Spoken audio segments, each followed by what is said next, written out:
The rain had just started when Jack Reynolds pushed open the door of the small-town diner. It was the kind of drizzle that soaked into your clothes slowly, until you felt heavy and tired, but to Jack, it felt like a familiar weight. Life had taught him to walk through storms, literal and otherwise. Jack was a single dad, recently widowed, raising his 7-year-old daughter, Lily, the best way he knew how. Most mornings were a blur of getting her ready for school, juggling remote work, and making peanut butter sandwiches with crusts cut off. But tonight, after a long, emotionally draining day, he just wanted something warm to eat and a smile from someone who didn't look like a school administrator or a mortgage officer. He spotted a booth near the window, its red leather seats cracked and worn from years of use. Lily climbed in and leaned against him, her pink rain boots dangling. The diner was half full, buzzing with quiet chatter, the scent of coffee and fried food lingering in the air. Then Jack saw her. She was young, early 20s, maybe. Dark circles under her eyes, hair pulled into a messy bun, uniform slightly too big on her slender frame. But there was something in her expression that struck Jack, a kind of practiced cheerfulness, like she was performing a role she didn't believe in. The name tag pinned to her apron read, Emily. "Hi there, welcome to Daisy's," she said with a tired but polite smile. "What can I get y'all tonight?" Jack returned the smile and ordered grilled cheese and tomato soup for Lily and a burger for himself. Emily scribbled quickly and turned, but not before Jack caught something, a small flinch as a man at the counter brushed her back while she passed. She froze for a second, then forced a smile and continued walking. That was the first sign. Jack felt a knot in his stomach. He'd seen that look before. His late wife, Caroline, had volunteered at a women's shelter. He used to hear stories, pieces of pain threaded into the voices of women who came in beaten not just physically, but emotionally. And now, that haunted silence had just crossed a stranger's face.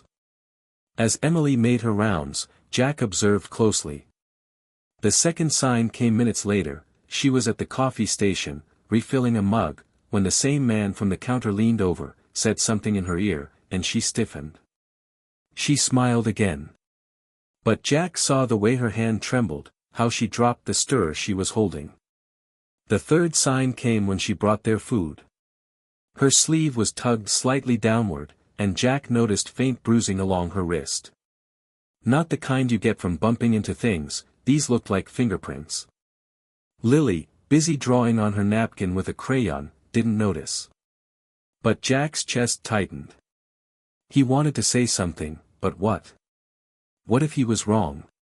What if this wasn't his business? But the fourth sign left no room for doubt. A few minutes later, Emily returned to the kitchen, but Jack could still see her through the small window behind the counter. The same man, tall, in his 30s, rough around the edges, followed her back and pushed through the swinging door without hesitation. Through the glass, Jack watched Emily try to step away as the man cornered her, his face inches from hers. She didn't yell. She didn't push him. She just froze. Jack stood up. "Daddy?" Lily looked up, puzzled. "I'll be right back, honey," he said gently. "Stay here, okay?" He made his way to the counter and caught the attention of an older waitress, her silver hair pinned in a bun. "Excuse me," he said in a low voice. "Is everything okay with the girl in the kitchen? Emily?" The woman paused, lips tightening. "That girl's had a hard run," she whispered. "New here. Works double shifts. That man? Manager's cousin. She don't have many options. She's scared." That was the fifth sign. Jack nodded once, then pushed through the kitchen door without hesitation. Inside, the air was thick with heat and grease. Emily stood against the counter, eyes wide with fear, and the man, Rick, according to his name tag, had a hand on the wall beside her. When he saw Jack, his posture straightened, annoyance flashing in his eyes. "Hey, this is employees only." Jack didn't raise his voice, but the steel in it was undeniable. Back away from her. Rick chuckled darkly. Who the hell are you? Someone who knows exactly what harassment looks like, Jack replied. And someone who's not afraid to do something about it. Emily's eyes welled up, but she said nothing. Rick stepped forward, chest puffed. You want to call the cops? Go ahead. They'll believe me. I work here.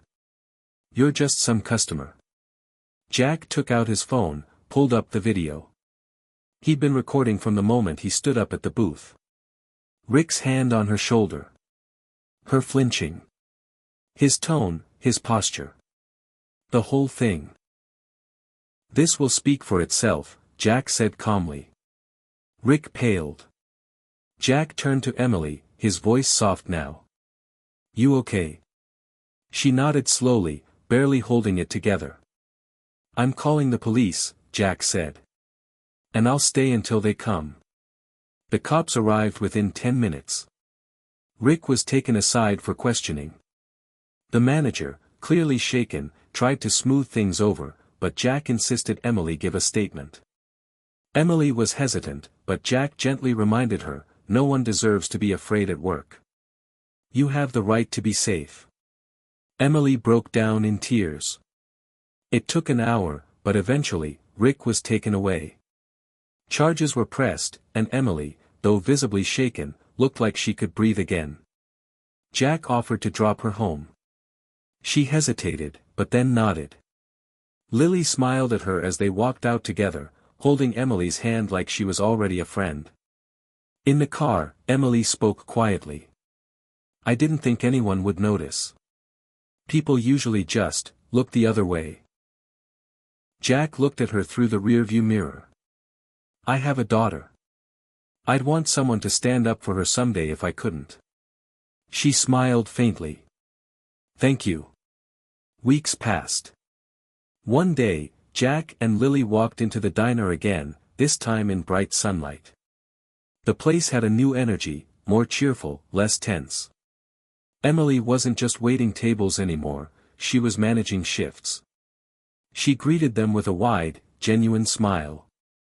Your usual table? She asked, her voice lighter now. Lily ran to hug her, and Jack smiled. After they ordered, Emily sat for a minute. I found another place to live, she said. Got help through a local support group. I never thought that one night, one act of kindness, could change everything. Jack looked at her seriously. Sometimes, it only takes one person willing to speak when everyone else stays silent. That night, Jack tucked Lily into bed and stared out the window for a long while. He thought of Caroline, how fiercely she had fought for others. He thought of Emily, rising from fear to strength. And he realized, maybe being a good man wasn't about doing grand things. Maybe it was about seeing pain, and choosing not to look away. Because silence protects the abuser. But kindness? That saves lives.